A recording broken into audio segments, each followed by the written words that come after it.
Autism क्या होता है? ऐसे ह्यूमन बींग्स जो दूसरों के साथ कम्युनिकेशन स्थापित ना कर पाए या उनको उन चीज़ों के साथ में प्रॉब्लम हो रही है, जैसे उनके साथ में चलना, उनसे बात करना या किसी चीज़ के बारे में सोचना, विचार करना, क्या बोलना है क्या नहीं बोलना। लेकिन आज तक साइंस इसको डिफाइन नहीं कर पाई कि इसका पर्टिकुलर कोज क्या है। कई बार प्रेगनेंसी ड्यूरिंग प्रेगनेंसी के जो टाइम है वहाँ होने वाली प्रॉब्लम्स की वजह से भी, कई बार जो है ये न्यूरॉन्स की वजह से भी हो जाता है। नमस्कार, D5 चैनल हिंदी देख रहे दर्शकों का मैं वंदना स्वागत करती हूं। आज हमारे साथ स्टूडियो में मौजूद हैं डॉक्टर कबीर। डॉक्टर कबीर, आपका बहुत बहुत स्वागत है हमारे इस प्रोग्राम में। आपका भी बहुत बहुत स्वागत और D5 के सभी दर्शकों का मेरी ओर से बहुत बहुत स्वागत। डॉक्टर कबीर, आजकल हम देख रहे हैं कि ऑटिज्म बहुत ज़्यादा फैल रहा है समाज में। तो आप देखो तो हर दूसरा बच्चा ऑटिज्म का शिकार हमें दिखाई देता है। ऐसे बच्चों को हम स्पेशल चाइल्ड भी कहते हैं। आज हम इसी विषय पे बातचीत करेंगे। ऑटिज्म क्या होता है? सबसे पहले हम बात करें ऑटिज्म की। तो ऑटिज्म क्या होता है, अगर हम इसी को समझें तो ऑटिज्म को हम ऐसे समझ सकते हैं कि जैसे स्वलीनता, या इसको हम कह सकते हैं कि अ, ऐसे ह्यूमन बींग्स जो दूसरों के साथ कम्युनिकेशन स्थापित ना कर पाए या उनको उन चीज़ों के साथ में प्रॉब्लम हो रही है, जैसे उनके साथ में चलना, उनसे बात करना या किसी चीज़ के बारे में सोचना, विचार करना, क्या बोलना है क्या नहीं बोलना। तो ये सारी चीज़ें ऑटिज्म में चली जाती है। अब ऑटिज्म में अगर हम देखते हैं, जैसे अभी हमने बात की कि हर दूसरा या तीसरा बच्चा, तो ऐसा तो खैर हम नहीं कह सकते, लेकिन हम इसको ऐसे समझ सकते हैं कि इसका जो रेशियो है वो लगातार पिछले 10-15 साल में बढ़ता ही चला जा रहा है। जैसे पहले हम लोगों इसके लिए अवेयर भी नहीं थे, कि हमें पता भी नहीं था कि ऑटिज्म होता क्या है। लेकिन आजकल हम देखते हैं कि हर गली चौराहे पे हम देखते हैं कि उसमें पर्टिकुलर एक कॉलोनी है, उसमें 2-4 बच्चे ऐसे होते हैं जो स्पेशल चाइल्ड्स की कैटेगरी में आते हैं। हाँ, उनके अलग अलग प्रॉब्लम्स हो सकती है, बट हमारा जो मेन जिसकी हम बात कर रहे हैं मोटिव की, वो ये है कि हम उनको स्पेशल चाइल्ड भी कहें या ऑटिस्टिक बच्चे कह सकते हैं। तो ऑटिज्म क्या होता है, इसका मतलब यही होता है कि वो बच्चे जो अपने आप में बिजी हैं, चाहे तो वो चुप रहना पसंद करते हैं, चाहे वो ज़्यादा बोलना पसंद करते हैं। या इसको हम ऐसे भी समझ सकते हैं कि वो अपनी जो दिनचर्या है वो उनके हैबिचुअल होते हैं, कि जैसे पर्टिकुलर टाइम पे उन्होंने खाना खाना है, पर्टिकुलर टाइम में उन्होंने खेलना है, तो वो उनकी पर्टिकुलर जो एक्टिविटीज़ है वो हैबिट के अकॉर्डिंग सेट हो जाती है। फिर आप अगर उसमें बीच में इंटरफेयर करते हो तो वो आपको पसंद नहीं करेगा। कई बच्चों में हमने देखा कि वो एग्रेसिव है। तो एग्रेसिवनेस यहाँ पे एबीए या एडीएचडी को अगर हम समझें, जैसे आने वाले कुछ एपिसोड्स में हम इसको समझेंगे भी, और इसमें हम बच्चों की कैसे हेल्प कर सकते हैं, पेरेंट्स को हम क्या उसमें राय दे सकते हैं, तो उन चीज़ों के ऊपर भी बात करेंगे। तो ऑटिज्म क्या होता है, ऑटिज्म का मतलब ही यही है कि बच्चा जो है वो अपने आप में बिजी है, या जो समाज जिसको हम कहते हैं, वो सामाजिक जो जितने भी जो प्राणी ह्यूमन बींग्स हैं उनके साथ में वो चल नहीं पा रहे, उनके साथ मैच नहीं कर रहे, यही ऑटिज्म होता है। ऑटिज्म होता क्यों है? ऑटिज्म अगर होता क्यों है, जैसे साइंस की अगर हम बात करें तो इसमें साइंस पिछले 10-20 साल से वर्क करती आ रही है, बहुत अच्छे से इस पे रिसर्च भी चल रहा है, लेकिन आज तक साइंस इसको डिफाइन नहीं कर पाई कि इसका पर्टिकुलर कोज क्या है। जैसे हम इसको अगर देखें तो कुछ जेनेटिक डिसऑर्डर्स भी हो सकते हैं, लेकिन साइंस ने जब इसमें रिसर्च किया, स्टडी की, तो ये बहुत माइनर सा ये प्रॉब्लम्स जो है वो निकल के आ रही है। तो हम ये नहीं कह सकते कि ये जेनेटिक डिसऑर्डर्स है। कई बार प्रेगनेंसी ड्यूरिंग प्रेगनेंसी के जो टाइम है वहाँ होने वाली प्रॉब्लम्स की वजह से भी, कई बार जो है ये न्यूरॉन्स की वजह से भी हो जाता है। तो यहाँ से हम समझ सकते हैं कि ऑटिज्म जो है वो क्यों होता है, इसका कारण क्या है। तो कारण में मैं ये नहीं कहूँगा कि पर्टिकुलर इसका एक कोई कारण होता है, चाहे वो आपका जेनेटिक डिसऑर्डर हो सकता है, चाहे वो न्यूरॉन्स में कुछ हो सकता है, हार्मोन इम्बैलेंस हो सकता है, या न्यूट्रिशंस की कमी हो सकती है। क्योंकि मैंने खुद मेरी रियल लाइफ में अगर हम बात करें तो ऐसे बच्चे भी जो देखे हैं जो 3 से 4 साल या 5 साल की उम्र तक वो बिल्कुल नॉर्मल बच्चों की तरह चलते हैं, पढ़ने लिखने में अच्छे होते हैं, अंडरस्टैंड भी अच्छे करते हैं, और अचानक से उनका मूड स्विंग करता है, उनमें कुछ चेंजेस आते हैं, और साल या 2 साल के बाद में जब उनकी स्क्रीनिंग की जाती है तो पता चलता है कि उनमें ऑटिज्म के कुछ सिम्टम्स आ रहे हैं। ये बढ़ क्यों रहा है? इसके बढ़ने के क्या कारण हो सकते हैं? बढ़ने के कारण अगर हम देखें तो जैसे इसको हम ऐसे भी ले सकते हैं कि एनवायरनमेंट, क्लाइमेट चेंज हो रहा है, वो भी हम ले सकते हैं। अगर हम इसको साइंस की अगर हम बात करें, रिसर्च की अगर स्टडी करें, तो इसमें एक रीज़न ये भी बन सकता है कि जो लोग जो हैं वो लेट एज में शादी करते हैं, कुछ जो है वो अर्ली एज में कर जाते हैं, तो कई बार जो है वो बढ़ती हुई उम्र के साथ जैसे 40 या 45 साल के बाद में अगर वो शादी करते हैं और फिर बच्चे जो पैदा होते हैं तो कई बार उनमें भी ये सिम्टम्स आते हैं। कई बार जो है वो ड्यूरिंग प्रेगनेंसी कुछ ट्रीटमेंट उनका गलत हो जाता है या बच्चे का जो पोषण है वो सही नहीं होता, तो वहाँ से भी कुछ सिम्टम्स निकल के आते हैं। तो पर्टिकुलर तो हम नहीं कह सकते कि ये होता कैसे है। इसके क्या सिम्टम्स होते हैं, कैसे पता चलता है कि ये बच्चा इस टाइप का हो गया या ये स्पेशल चाइल्ड है? जैसे हम सिम्टम्स की बात करते हैं तो जैसे न्यूबॉर्न बेबी होता है, तो न्यूबॉर्न बेबी जो है वो लगभग 3 महीने के आसपास तक वो उसमें कोई ज़्यादातर जो सेंसरी जो पार्ट होता है उसके सेंसेस जो है वो ज़्यादा वर्क नहीं करते हैं, लेकिन 3 महीने के बाद में उसके सेंसेस जो है वो वर्क करना स्टार्ट कर देते हैं। जैसे 3 से 6 महीने में, 6 से 9 महीने में, 9 से 15 महीने के बीच में उसमें क्या क्या चेंजेज आए। जैसे 3 से 6 महीने की बात करें तो बच्चा जो है वो इशारे समझने लग जाता है।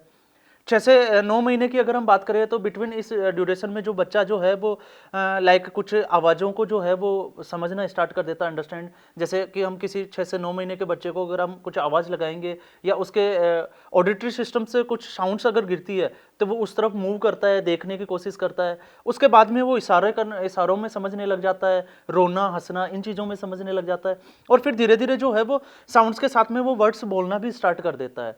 तो ये एक नॉर्मल बच्चे का वो हो गया कि ये जो नॉर्मल बच्चा है वो 3 से 6 महीने में ये चीज़ें होगी, 6 से 9 में कुछ 15-20 दिन या 1 महीने का ये लेट हो जाता है। कई बच्चों में जो है वो जल्दी भी हो जाता है। लेकिन एक ऐसा बच्चा जो 6 महीने का हो गया, 9 महीने का हो गया, 12 महीने का हो गया, लेकिन वो कुछ रेस्पॉन्ड नहीं करता।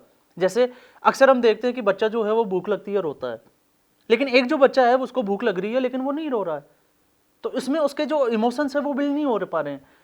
किसी बच्चे को मम्मी पापा कुछ बोलते हैं तो वो रिस्पॉन्ड नहीं करता क्योंकि वो वहाँ पे भी उन चीज़ों को नहीं समझता। तो ये छोटे बच्चों में जो 2 साल से नीचे के जो उम्र के जो बच्चे होते हैं उनको हम समझ सकते हैं कि उनमें ये जो चीज़ें हैं ये सिम्टम्स कैसे कैसे आते हैं। लेकिन कई बार हमने देखा है, मैंने जब इस पे फील्ड में काम करना स्टार्ट किया उसके बाद में मैंने समझा कि कुछ जो बच्चे हैं वो 3 साल 4 साल 5 साल तक जो है वो स्कूल जा रहे हैं, स्कूल गोइंग बच्चे हैं, वो पढ़ाई में भी अच्छे हैं, वो अच्छे रिस्पॉन्ड भी करते हैं, वो नाराज़ भी होते हैं, वो हंसते भी है, तो वो सारी चीज़ों को अंडरस्टैंड करते हैं, लेकिन सडनली उनका मूड जो है वो स्विंग करता है, और मूड स्विंग करने के बाद में वो अकेला रहना पसंद करते हैं। आप उनको कुछ बोलोगे, जैसे एक बच्चा जो है लाइक वो फैन की तरफ देख रहा है, टीवी की तरफ देख रहा है, या पर्टिकुलर अपने टॉयज़ की, क्योंकि ज़्यादातर जो बच्चे हैं ये अपनी चीज़ों को दूसरे को साथ में शेयर नहीं करते हैं, क्योंकि इनको दूसरा का इंटरफेयर पसंद नहीं होता। एक बच्चा अपने टॉय के साथ खेल रहा है तो उसको वही टॉय पसंद होता है, वो उसी के साथ खेलेगा।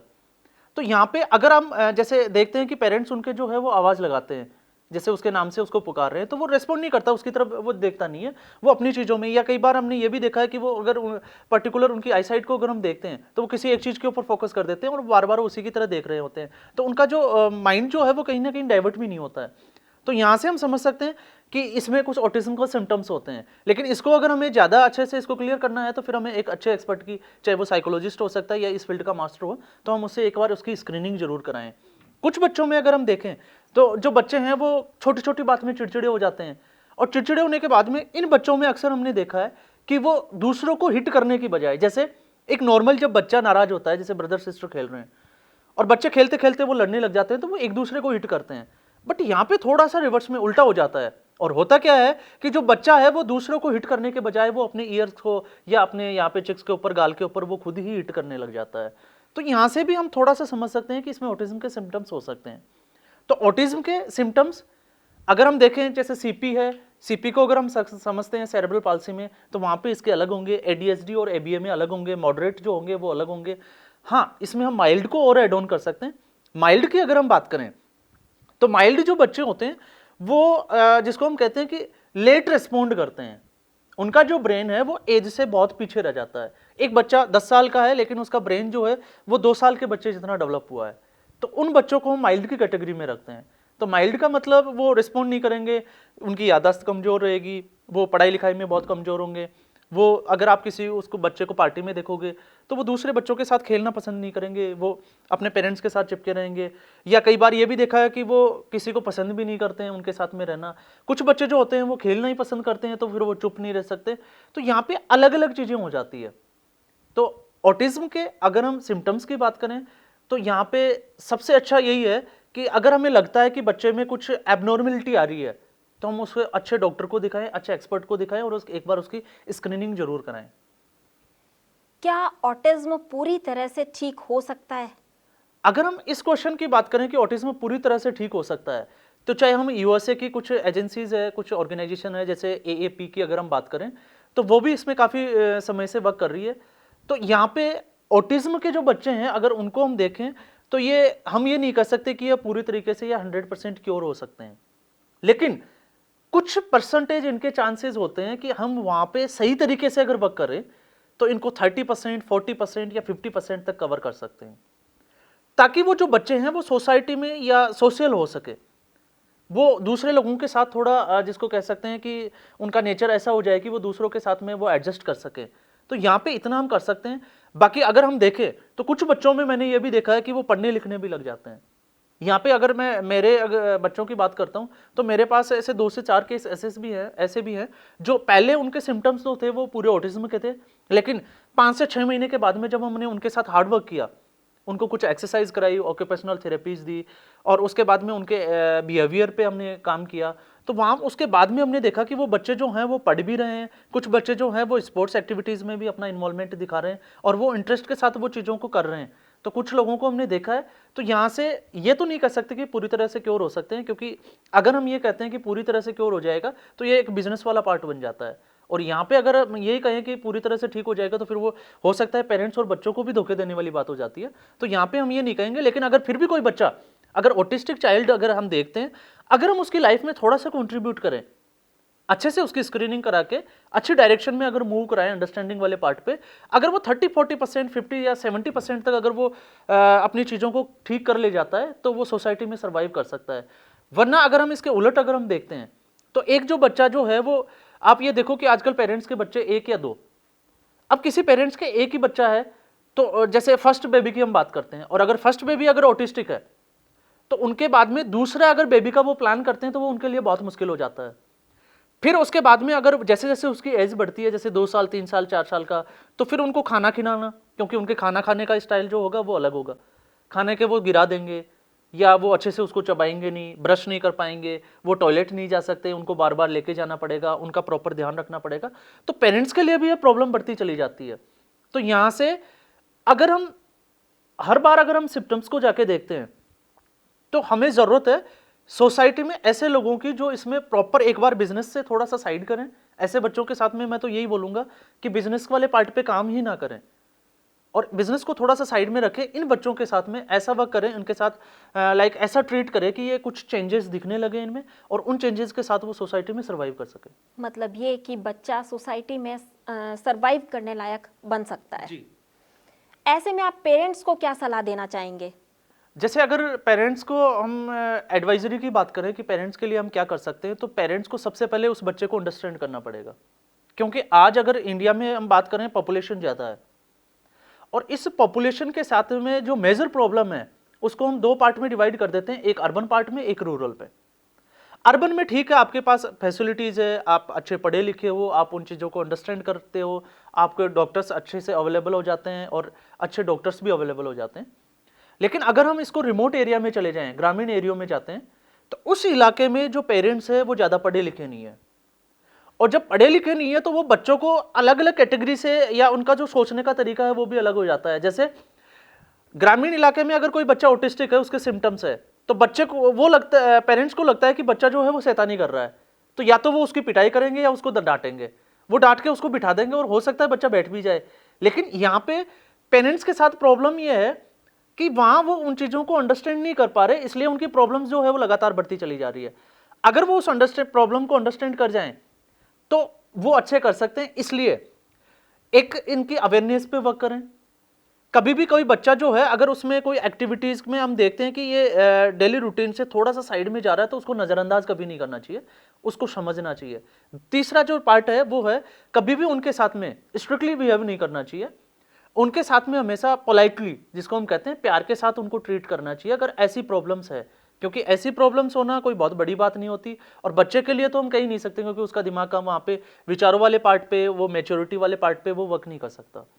तो पेरेंट्स इन चीज़ों को अंडरस्टैंड कराएं, उनकी स्क्रीनिंग कराएं, और उसके बाद में आज हम देखते हैं कि हर डिस्ट्रिक्ट लेवल पे या हेडक्वार्टर पे जो है, ऐसे बच्चों के लिए स्पेशल स्कूल भी गवर्नमेंट जो है वो वर्क कर रही है, तो वहाँ पे स्पेशल एजुकेटर को वो सर्विस ले सकते हैं।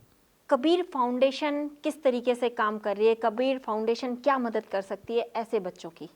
अगर हम हमारे फाउंडेशन की बात करें, कबीर फाउंडेशन की, तो पिछले 3 से 4 सालों से हमें इस फील्ड में वर्क कर रहे हैं और हमने सेपरेटली इसको बिजनेस वाले पार्ट पे नहीं लेके हमने इस पे एक चैरिटी का पार्ट स्टार्ट किया है कि हम ऑटिस्टिक बच्चों के लिए बिल्कुल विदाउट किसी एनी चार्जेस के हम उनको ऑक्यूपेशनल थेरेपीज अवेलेबल कराते हैं, उनकी प्रॉपर स्क्रीनिंग अवेलेबल कराते हैं, उनकी स्क्रीनिंग करते हैं, उसके साथ में उनको किस एक्सरसाइज की ज़रूरत होती है वो एक्सरसाइजेज वगैरह कराते हैं, उनको स्टाफ वगैरह अगर हम बात करें तो हम इसको ज़रूरत पड़ती है तो हम बाहर से भी इसके लिए डॉक्टर्स वगैरह की हम हेल्प लेते हैं, उनको इन्वाइट करते हैं, वो आते हैं और बच्चों के साथ वर्क करते हैं। तो यहाँ पे लोगों से मेरा आपके इस चैनल को सुनने वालों देखने वालों के लिए भी यही मैसेज है कि अगर हम सोसाइटी में ऐसे बच्चे देखते हैं या कुछ लोग जो हैं उनको ये होता है कि हम सोसाइटी के लिए कुछ करना चाहें या हमें कुछ अच्छा करना है, तो वो हम लोगों से जुड़ भी सकते हैं, वो आपसे कांटेक्ट कर सकते हैं, वो हमसे कांटेक्ट कर सकते हैं और इस फील्ड में हम आगे अच्छा क्या कर सकते हैं उनमें एक्टिविटीज़ में हम पार्टिसिपेट कर सकते हैं। तो यहाँ पे हमारा जो फाउंडेशन है वो फुली फ्री जो है वो एज ए चैरिटी इन बच्चों के साथ वर्क करता है। डॉक्टर कबीर, आप समाज के लिए बहुत ही अच्छा काम कर रहे हैं। आप यहाँ आए, आपका बहुत बहुत धन्यवाद। आपका भी बहुत बहुत धन्यवाद और श्रोताओं का और देखने वालों का भी मेरी ओर से बहुत बहुत धन्यवाद। ऐसे ही और विषय लेकर हम आपके सामने आते रहेंगे। जुड़े रहिए D5 चैनल हिंदी के साथ। अगले एपिसोड में आपसे फिर मुलाकात होगी। तब तक के लिए नमस्कार। ज्योतिष कोई टोना टोटका नहीं है, एक विद्या। जोशी कोई जादूगर नहीं है, आपका अच्छा सलाहकार। कैसे कर सकते हैं आप अपनी समस्याओं का हल इस विद्या को जानकर? यह कोई भ्रम नहीं, एक साइंस। आपके ग्रहों में छिपा है आप ही की समस्याओं का हल। तो देर किस बात की? आइए देखते हैं अपना प्रोग्राम ज्योतिष एक विद्या।